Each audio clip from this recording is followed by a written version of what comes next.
Bienvenidos a Club de Prensa en NTN 24 y transmitimos desde la Casa de América en Madrid, en el corazón de la capital española. Y no olviden ustedes que al final de este programa lo pueden ver completo o pueden ver apartes en nuestra página de Facebook, también por nuestra cuenta de Twitter y el audio, el podcast está en SoundCloud. Les doy la bienvenida hoy a los invitados a este programa. En primer lugar está con nosotros Cécile Thibault, corresponsal del ESCO de París. Cécile, gracias como siempre por estar en este programa. Buenos días. ¿Cuántos años lleva usted en España como corresponsal? Bueno, 17 años. Estaba justamente haciendo el cálculo. Así que he visto absolutamente todas las fases de España, desde el boom económico a la caída, a los atentados, el auge de nuevos partidos, las tensiones con Cataluña, absolutamente todo. Es un país apasionante. Ha habido históricamente, bueno, no solamente confrontaciones, sino rivalidades y celos entre España y Francia. Ser corresponsal aquí francés es fácil porque los españoles a veces piensan, o algunos españoles, que los franceses los miran como por encima del hombro. ¿Eso pasa o eso no pasa? Yo creo que pasa un poco menos ahora. Yo creo que los españoles han tomado más confianza y lo importante es encajar en el dibujo europeo y yo creo que España tiene puntos para encajar bien. A ver si lo maneja. Si se quejan los españoles probablemente a veces es también porque tienen una diplomacia un poco débil o poco hábil y no saben imponerse, porque no es un tema de... El tamaño no importa en este caso, porque si miramos a Portugal, por ejemplo, Portugal es un país que tiene una proyección diplomática fuertísima y es un país de 10 millones de habitantes, me parece. Claro, ahora más adelante hablamos de eso. Marcelo Moncayo, gracias por estar aquí. ¿Qué tal, Juan Carlos? Gracias. Usted es el corresponsal de NTN 24 de este canal en España y además vamos a empezar hablando de Ecuador, que es su país. Usted vivió muchos años en Ecuador, ¿no es cierto? Bueno, casi toda mi infancia y hasta aproximadamente 5 años, que es el tiempo que estoy viviendo aquí en Madrid. Bueno, hay noticias de Ecuador porque los titulares de los periódicos prácticamente lo que dicen es que los votantes en ese país, ayer estaban convocados 13 millones de personas a las urnas, en una consulta popular han enterrado el legado de Rafael Correa. Rafael Correa fue presidente del año 2007 al año 2017. Posteriormente, pues, entregó el poder en las elecciones, las ganó Lenín Moreno, que había sido vicepresidente en un momento dado del señor Correa. Correa se vino a vivir a Europa con su esposa. Pero fue convocada una consulta popular que tenía varias preguntas. Y en esencia, los resultados más importantes, escrutado alrededor del 90% de los votos, que son los últimos datos, son los siguientes. Cuando a los ciudadanos se les preguntaba por la muerte política de los dirigentes, es decir, si una persona que comete un acto de corrupción, un funcionario público, no puede volver a ser elegido, pues esa pregunta fue respondida por un sí con el 74,11% y por un no con el 25,8%.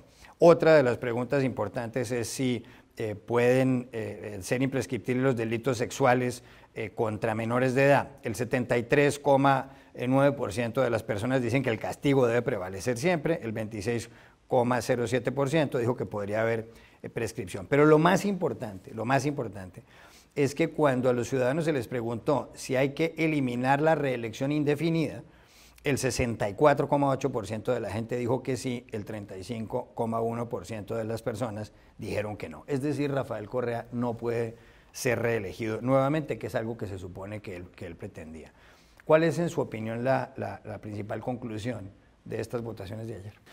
Bueno, yo creo que esto es no quiero decir punto final, quiero decir punto aparte de la vida política de Rafael Correa luego de haber gobernado 10 años el Ecuador con una mano sumamente dura, con un nivel de intolerancia hacia las voces disidentes sumamente fuerte. ¿Por qué digo punto aparte y no punto final? Porque yo creo que Rafael Correa, si bien ya no va a poder ser presidente del Ecuador, lo fue en 3 ocasiones, sumando 10 años con una reforma constitucional que hubo en la mitad, él va a seguir impulsando, y ya lo está haciendo, la creación de un nuevo partido político que resume en sí lo que él siempre creyó que era su gobierno, que era una revolución ciudadana, y así quieren ellos que se llame su nuevo partido. Entonces, ¿qué puede pasar ahora? Esto le va a dar más libertad al actual presidente Lenín Moreno para ejercer los cambios profundos que él quería implementar en el Ecuador desde el campo político, el campo económico, perdón, el campo social, y quizás de empezar a recuperar fuerza en la Asamblea Nacional Ecuatoriana, en donde él no son mayoría absoluta en el Ecuador. Lenín Moreno tenía dentro de su partido político voces correístas que le estaban poniendo siempre a la zancadilla y voces que se fueron acomodando al nuevo discurso más pausado, más tranquilo de Lenín Moreno. Entonces, yo creo que al Ecuador ahora le viene un proceso de espera, de atención para ver de qué manera capitaliza esos resultados Lenín Moreno. Ojo que sectores de la oposición que son muy contrarios a Lenín Moreno votaron a favor de él diciéndole, presidente, esto no es un cheque en blanco. O sea, nosotros lo apoyamos este momento, pero luego vamos a ser sus críticos. Vamos a estar pendientes de lo que usted ahora. Una cosa que es importante que en los resultados que tú has dado es que ahí hay preguntas que son sumamente importantes de nuestros temas. Por ejemplo, ¿a quién se le puede ocurrir que haya gente que vote no en contra de que los delitos sexuales en contra de los niños prescriban? O sea, ahí te das cuenta que esta consulta fue solo tomada en cuenta como una pelea en un ring entre Correa y Lenín Moreno. A la gente le importó un comino el contenido de las otras preguntas. Aquí era o Correa o Lenín Moreno. ¿Cómo tú te puedes imaginar que haya gente que vote no en contra de que queden proscritos para toda la vida los corruptos? Sí, ese es el gran problema que tenemos en América Latina y no se diga aquí en Europa. Entonces, ¿cómo puede haber gente que vote no en esas cosas? O sea, yo no lo entiendo desde mi punto de vista como ciudadano, pero lo entiendo obviamente ya dentro del tejimaneje que tiene la política, en este caso ecuatoriana. Cecil Thibault, hay gente que dice que con esto el Ecuador se aleja de una tendencia política que ha habido en América Latina en los últimos tiempos, en países como Venezuela con Nicolás Maduro, con el chavismo que pretende permanecer en el poder, en países como Nicaragua con Daniel Ortega que sigue en el poder y hacen cambios constitucionales para seguir allí, y en otros países como en Bolivia, incluso con Evo Morales, que ha habido reformas constitucionales para que el presidente Morales continúe ahí. ¿Usted lo ve de esa forma? De este modo Ecuador se aísla un poco y trata de volver a una senda democrática donde hay unos cambios de poder cuando corresponde según las constituciones. Sí, se aleja un poco de esta tendencia populista de izquierdas, no sé cómo hay que calificarla. La izquierda latinoamericana para los europeos es siempre una cosa un poco... se supone es distinta y a lo mejor hay más permisividad, vamos a decir, de los partidos socialdemócratas europeos hacia estos partidos que tienen tendencias, si no autoritarias en algunos casos, por lo menos personalistas y con líderes que pretenden ser la encarnación de su movimiento, ¿no? Que son movimientos del pueblo, cosas que no toleramos en Europa o que nos parecen anticuadas en Europa y que al final a lo mejor vemos con un ojo más templado en Latinoamérica. Pero efectivamente yo creo que es buena noticia que en Ecuador claramente Lenín Moreno está intentando construir las cosas de otra manera, busca apoyos en su oposición o va a tener cierto apoyo de la oposición si quiere hacer ciertas reformas, que es... de toda manera es buena noticia porque significa acabar con estos presidentes perpetuos. Dijo en este programa José Miguel Vivanco, el director para las Américas de Human Rights Watch, la ONG estadounidense que favorece los derechos humanos o que trata de protegerlos, que Lenín Moreno ha sido tal vez la mejor noticia en los últimos tiempos para la democracia latinoamericana. ¿Usted está de acuerdo con eso? Bueno, yo estoy de acuerdo, sí y no, ¿ya? No, porque al principio se creía que a lo mejor Lenín Moreno iba a ser una extensión de Rafael Correa. Hasta el punto Lenín Moreno fue vicepresidente de Correa y fue el candidato propuesto por Alianza País, el que era entonces del partido político de Correa. No, porque cuando Lenín Moreno fue vicepresidente fue muy tibio en muchas cosas. Por ejemplo, Lenín Moreno no criticó fuertemente la ley Mordaza propuesta por el presidente Rafael Correa. Lenín Moreno criticó tibiamente, quizás sí, lo de la reelección indefinida, y ese fue el punto de quiebre entre el inicio de la enemistad entre Rafael Correa y Lenín Moreno. Sí creo que es un cambio importante porque con Lenín Moreno ya en el poder, yo no creo que se esté alejando completamente de todo esto, lo que significa el socialismo del siglo XXI, porque hasta ahora Lenín Moreno no ha sido capaz de firmemente criticar, por ejemplo, al gobierno de Nicolás Maduro. El otro día que estuvo aquí Lenín Moreno, aquí en España... ¿En esta casa? Sí, tuvimos la oportunidad de los periodistas lanzar preguntas, ¿no? Y él criticó la libertad con la que muchos países se ponen a opinar sobre Venezuela. Para él, las soluciones de Venezuela están en las Naciones Unidas, no en las opiniones de los países. Pero Lenín Moreno se olvida que las Naciones Unidas está conformada por todos los países.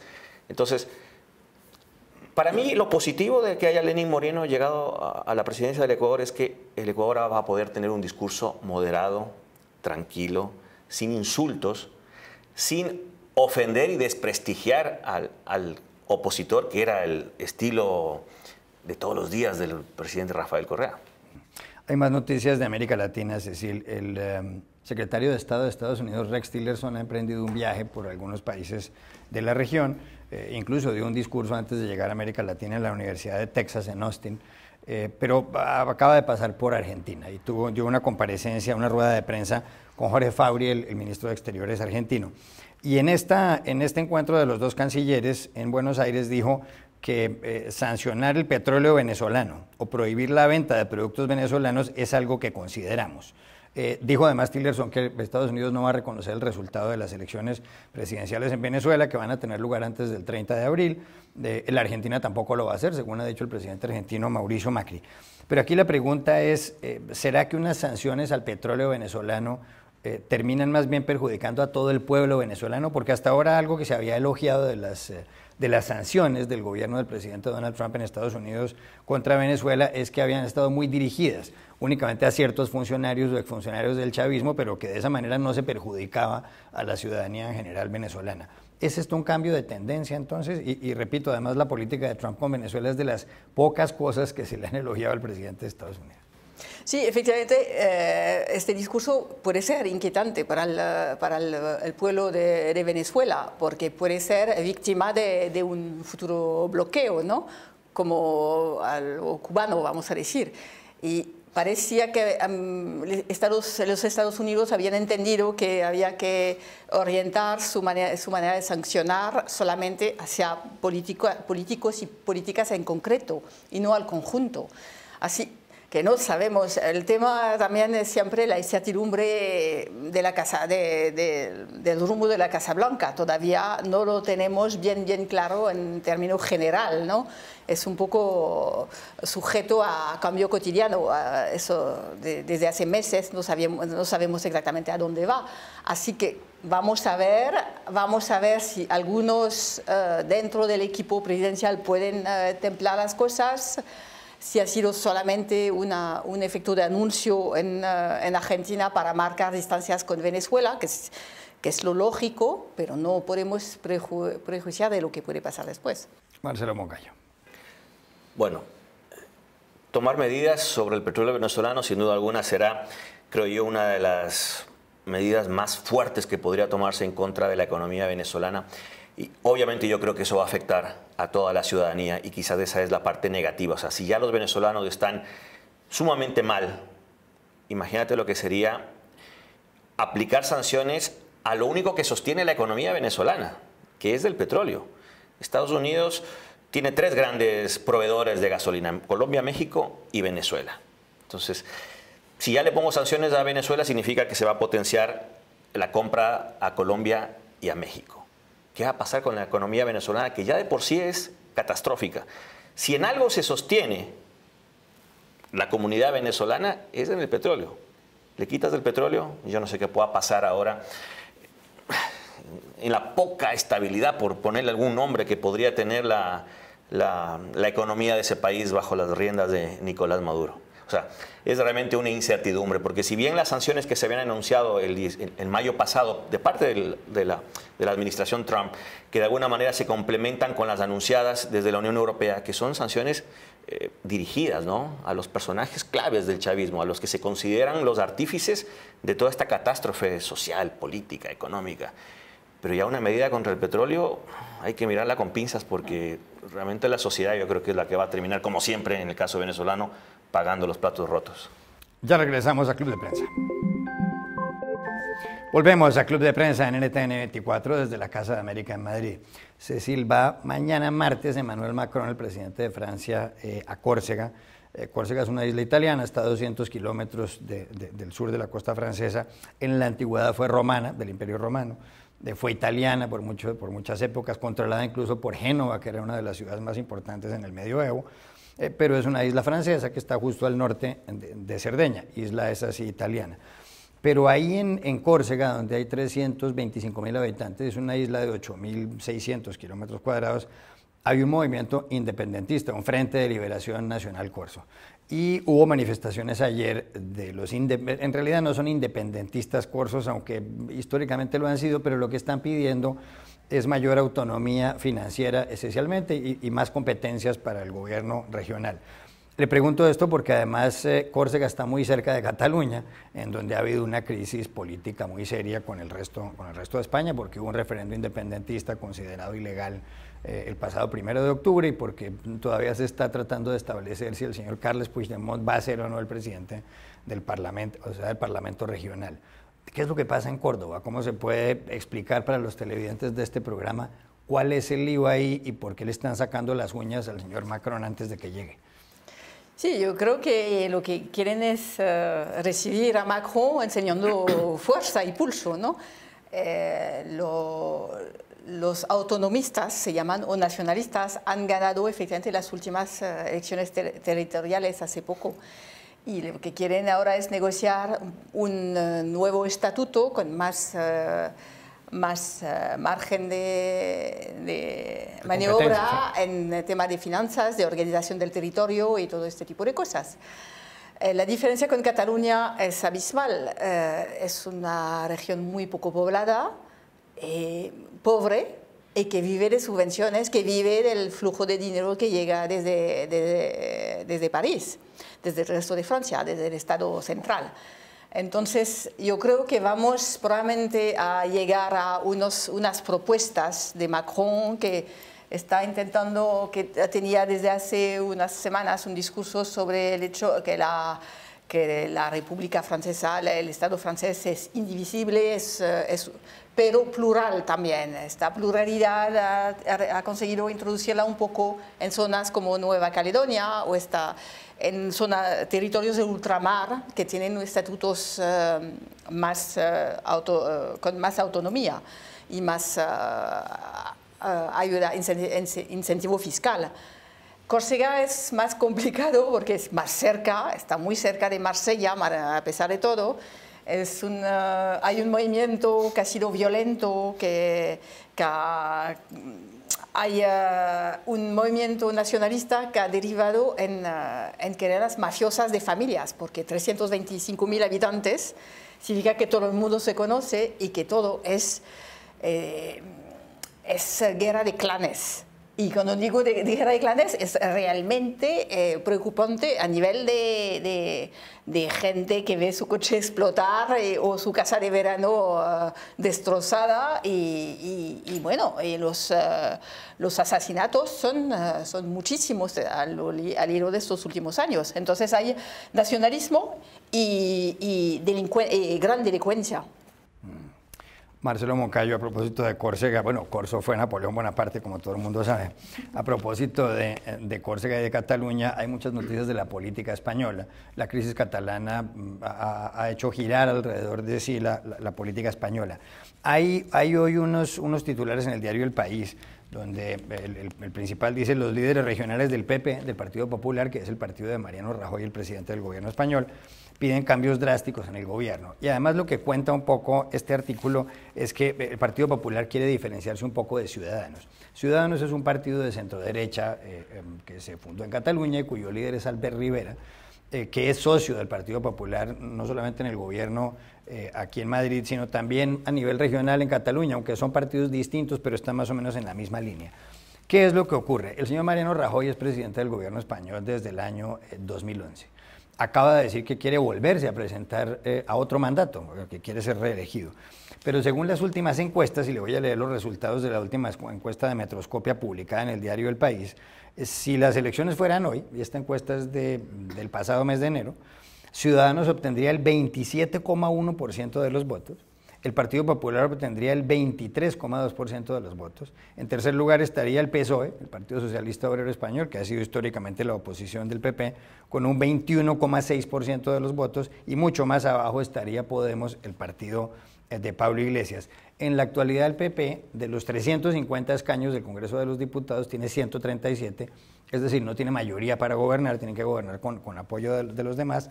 El PSOE tiene 85 escaños, y luego viene Ciudadanos, tiene 32 escaños actualmente Ciudadanos. La pregunta es esta, Rajoy dijo ayer que entre las cuestiones por las cuales quiere diferenciar al Partido Popular de Ciudadanos está el de endurecer algunas medidas, sobre todo de tipo penal, como digamos convertir en no excarcelable el delito de asesinato en caso de que el asesino no revele en dónde está el cadáver de la víctima, si es que no ha sido encontrado. ¿Cree usted que eso puede llegarle a funcionar al PP, que el Partido Popular puede diferenciarse de Ciudadanos y volver a conseguir un apoyo masivo de los votantes con medidas como esta?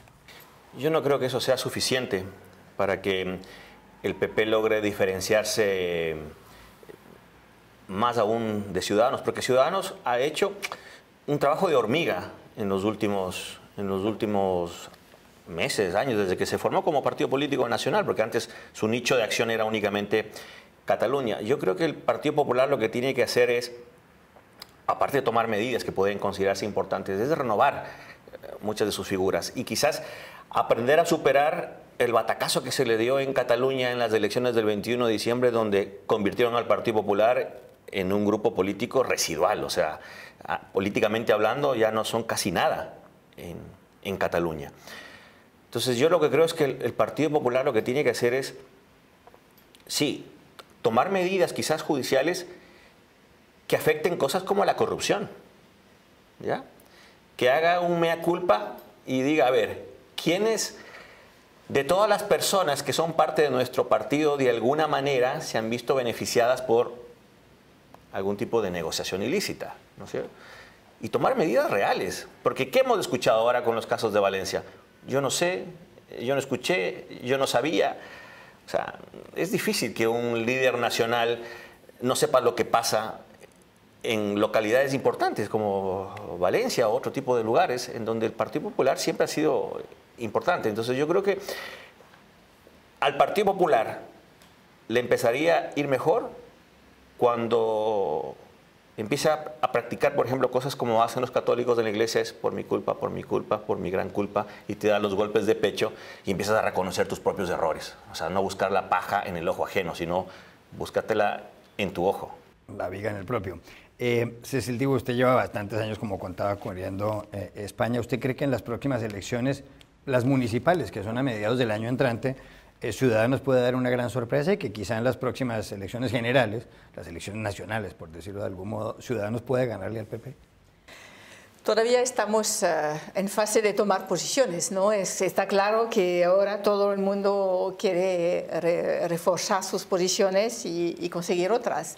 Ciudadanos está muy alto en los sondeos, pero lo que sabemos es que Ciudadanos siempre ha sido muy alto en los sondeos antes de al principio de las campañas y durante las campañas, pero a la hora de votar, el reflejo conservador o legitimista del votante del PP ha hecho que ha ido a votar a su partido de toda la vida y al final Ciudadanos ha tenido resultados peores de lo esperado.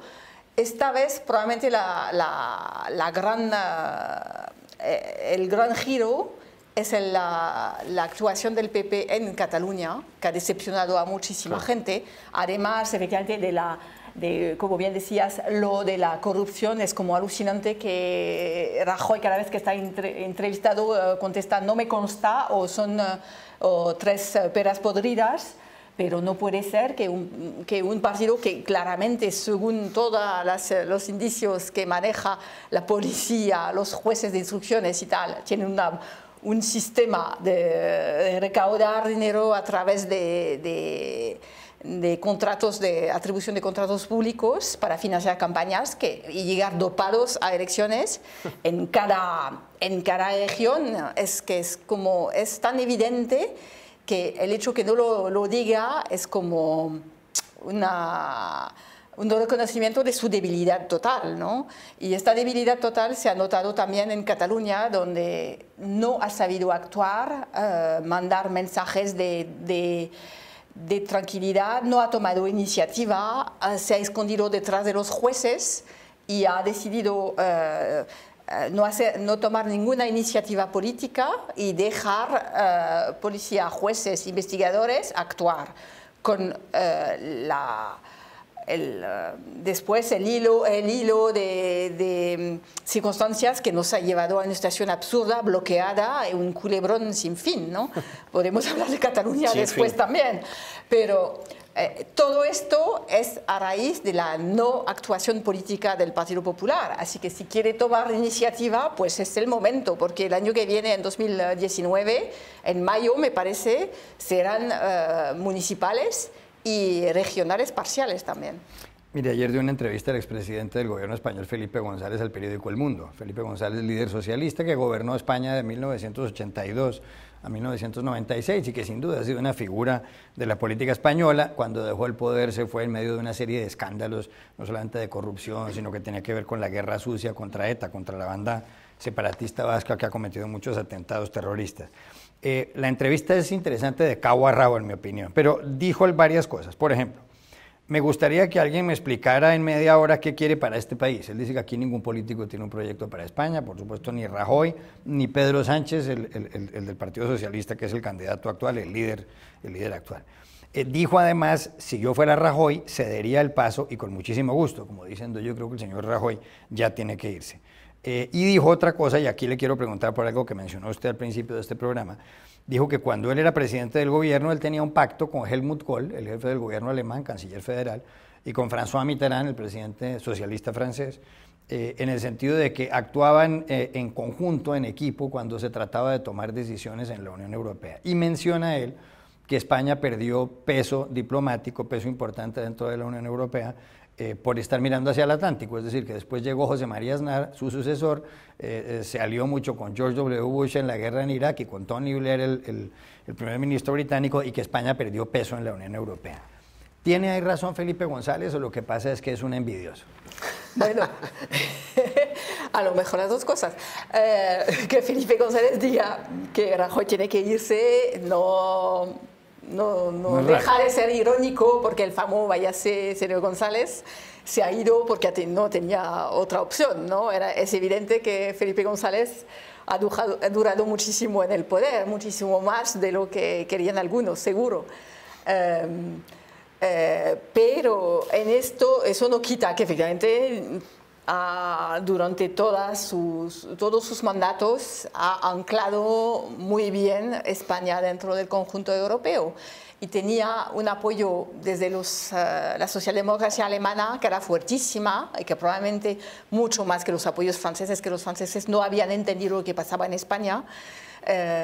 La socialdemocracia alemana ha tirado totalmente España hacia Europa y ha sido beneficioso. Y es verdad que además Felipe González era un personaje que tenía cierto carisma en Europa y tenía un discurso en positivo. Y Aznar después ha sido todo lo contrario, ha criticado la vieja Europa, que a los viejos países europeos, que son locomotoras a pesar de todo, ni Francia ni Alemania les gusta que se salgan viejos casposos. Porque al final es lo que le estaba explicando Aznar, nos acordamos, ¿no? Que quería salir del rincón de la historia, probablemente que Europa era el rincón de la historia, no sé, pero bueno, era historia pasada, y lo importante era el pacto de las Azores, era efectivamente estar mano a mano con Blair y Bush, y estaba encantado, disfrutando. Los europeos, ellos han continuado su camino, y es verdad que España pues ha salido, y poca presencia tiene. Entonces, cada vez que se le pregunta a Rajoy explica, bueno, es que ha sido muy complicado, cuando estás a punto de salir de la Unión Monetaria no puedes estar pidiendo cosas, es muy difícil, pero lo que vemos es que España ahora tiene 4 años de crecimiento fuertísimo, crea empleo, ha hecho unas reformas que mucha gente no ha hecho a su alrededor y sigue teniendo una voz muy baja en Europa, sino cero voz. Vamos a ver si ahora Luis de Guindos consigue tener la vicepresidencia del Banco Central Europeo. La última vez que ha pedido la presidencia la ha perdido. Vemos, en contrario, que finalmente los portugueses, como bien yo mencionaba antes, los portugueses han conseguido la presidencia del Eurogrupo, siendo un país... El secretario general de la ONU, Antonio Guterres, fue primer ministro portugués. Efectivamente, Antonio Guterres está en la ONU y tienen una actuación... saben trabajar en tema de diplomacia, lo que no saben probablemente los españoles. Claro, lo que usted decía, Ecuador, Portugal tiene 10 millones de habitantes, España tiene 48, 49 millones. ¿Ha perdido peso España en la Unión Europea, como dice Felipe González, además en la única entrevista que le ha dado González al periódico El Mundo en 29 años de existencia? Bueno, yo creo que Felipe González lo dice desde su propia experiencia, ¿no? Y todas estas cosas... se podrían explicar desde el ojo donde se las mire. Y yo creería que no tanto, porque yo como periodista extranjero, que llevo aquí 4 años y pico, yo he visto quizás el poder que ha tenido España para conseguir otras cosas dentro de la Unión Europea. Por ejemplo, España fue el impulsor de las sanciones de la Unión Europea hacia Venezuela. Fue una iniciativa española. España consiguió que la Unión Europea le retire la visa a los colombianos y a los peruanos. La semana pasada España pidió a la Unión Europea que se inicie un proceso de estudio para que se les quite la visa a los ecuatorianos. Así que todos ellos puedan entrar sin visa, como está pasando ya con los colombianos. Claro, entonces yo creo que España en algunas cosas, quizás sí, o sea, comparto la opinión de mi colega, pero en otras ha involucrado a la parte que le cae bien del otro lado del Atlántico en asuntos europeos. Hay que recordar que cuando fue la proclamación de Felipe VI, él dijo algo así como que no hemos estado mirando lo suficiente hacia América, o sea, y queremos reforzar. O sea, entonces yo creo que España, desde mi punto de vista, quizás no tiene la importancia que pudiera tener Alemania dentro de la Unión Europea, Francia, pero es un país que se sostiene y que pertenece a un grupo de países con los cuales América Latina está involucrado y quiere que España siga siendo su representante en Europa. O sea, porque España para mí es el representante de América en Europa para algunas cosas. Hablamos de las visas, asuntos comerciales, la defensa de derechos. Entonces, yo creo que para mí está bien lo que está haciendo España. Ojalá pudiera hacer más en el respeto de esos derechos hacia el otro lado del Atlántico. Sí. En esto estoy de acuerdo. Lo que me sorprende es que España podría ser un puente más fuerte. Sí, sí, obvio. Todo es mejorable. Sí, todo es mejorable. Pero a mí lo que me llama la atención es justamente con la proximidad cultural, lingüística, histórica, todo el patrimonio común que puede haber. España no saca más partido de sus posibilidades y efectivamente podría ser un puente más permanente entre Europa y Latinoamérica. Usted mencionaba la Unión Europea, que además tiene pues, más de 50 años y que fue creada después de la Segunda Guerra Mundial por Francia y Alemania, Italia y los países del Benelux, Holanda, Luxemburgo y Bélgica. Y en esta entrevista Felipe González hace una referencia que me llamó la atención con respecto a Europa en términos generales y dijo Europa sigue siendo aquel rincón, aquella esquina en la parte suroccidental de Eurasia en donde se consigue el mejor nivel de vida y en donde más se defienden los derechos de los ciudadanos. ¿Usted cree que eso es así? Yo creo que España tiene un alto nivel de preocupación y protección de sus derechos, pero a veces Pero me refiero a Europa en general, como lo dice Felipe González. Él se refiere a Europa, por supuesto, ahí está España. Claro, no. Mi ejemplo básico es de España porque estoy aquí. Pero de lo que yo he podido leer y un poco analizar es que eso es una corriente para el resto de Europa, por ejemplo, mayores derechos, mayores libertades, cosas que desde América vemos quizás como un objetivo a alcanzar en un futuro cercano.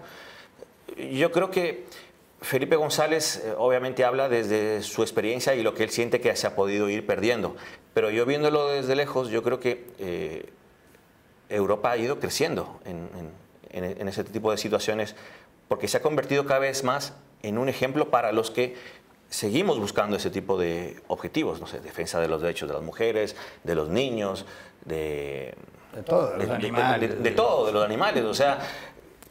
Yo el otro día de los homosexuales, una cantidad de conquistas sociales. Claro, pero es que por eso digo, o sea, todo eso depende con los ojos que se lo miren. No es lo mismo verlo desde los ojos de Felipe González, que ha sido un protagonista de la historia, que ver los ojos desde un presidente del socialismo del siglo XXI del país más pequeño de América Latina. Entonces, para mí, Europa sí, o sea, es un nicho de defensas y de futuros logros.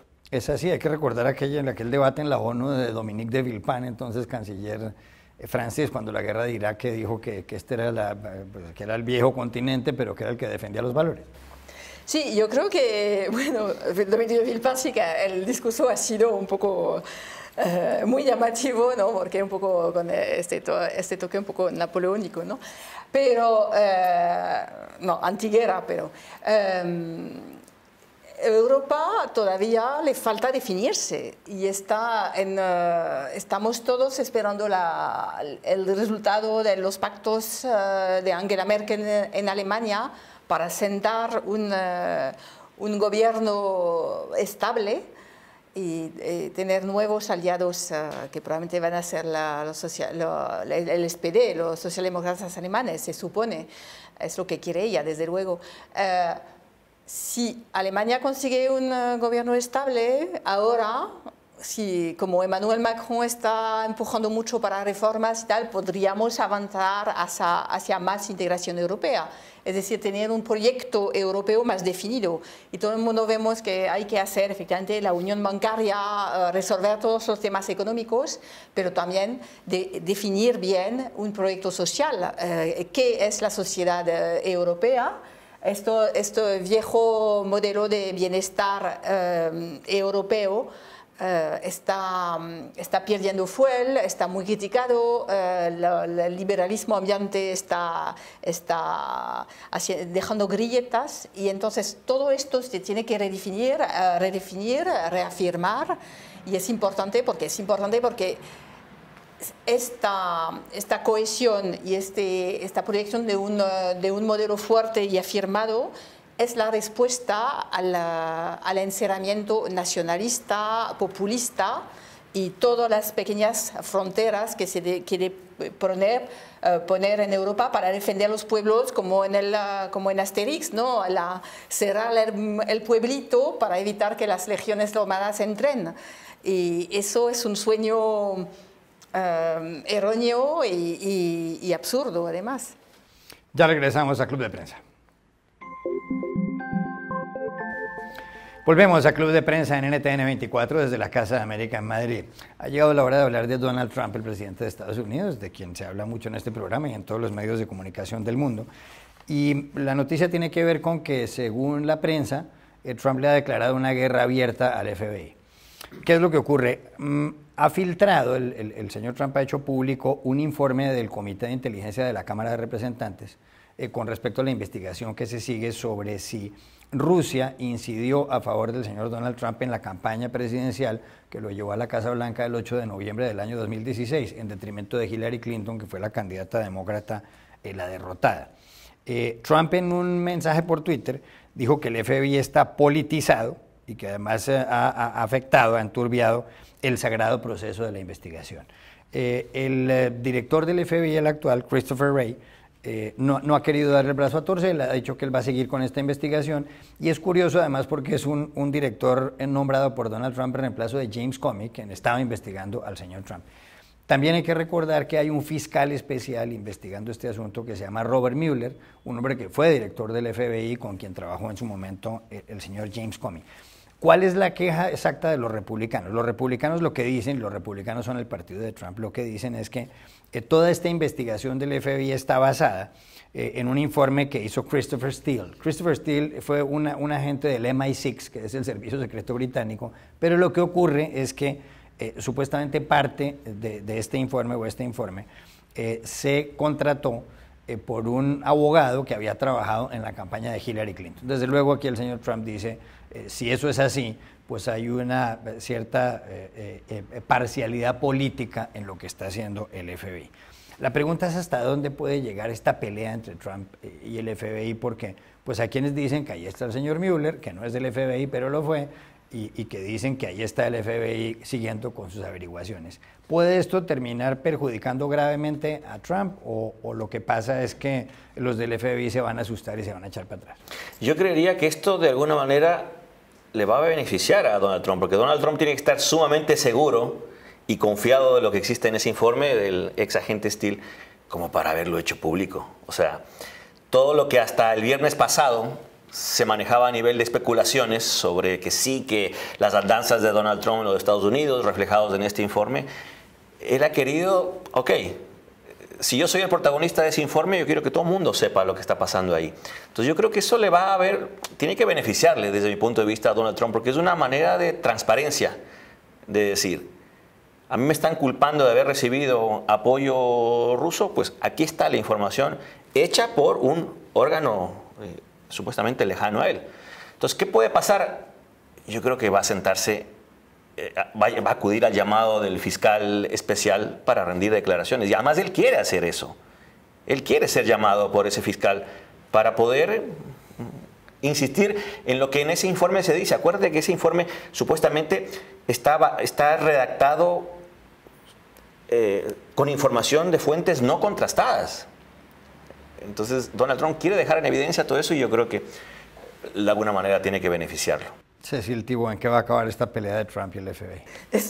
Todavía no sabemos si es verdad que es como apasionante porque se ve que hay un pulso para saber quién tiene el poder, si la Casa Blanca o las instituciones, y si él tiene que rendir cuenta o no a las instituciones, porque al final lo que quiere es seguir avanzando como él siempre ha hecho, con grandes declaraciones y sin rendir cuentas.